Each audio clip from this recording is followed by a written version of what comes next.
యొద్దకు వెళ్ళి, తండ్రి, నేను పరలోకమునకు విరోధముగాను మీ ఎదుట పాపము చేసి తిని, ఇక మీదట మీ బిడ్డలమోనని అనిపించుకున్నటకు యోగ్యులము కాము.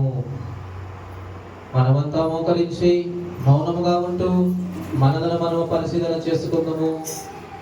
సర్వశక్తి గల దేవుని ఎదుట మన పాపములను దీన మనస్సుతో ఒప్పుకుందాము.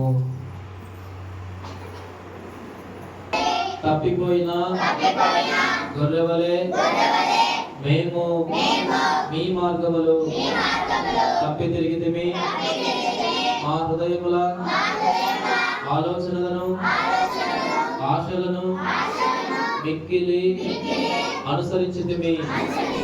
మీ పరిశుద్ధమైన ఆజ్ఞలను మీరితిమి. మేము చేయవలసినవి చేయక చేయరానివి చేసితిమి. మాలో క్షేమము ఏమీ లేదు. అయినను మా ప్రభు అయిన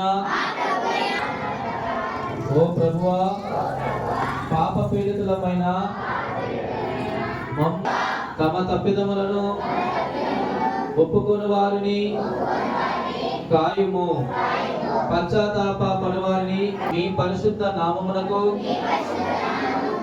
మహిమ కలుగులాగున మేమిక భక్తి నీతి సుబుద్ధులతో జీవించులాగున ఆయన నిమిత్తము దయచేయుము. ఆమేన్.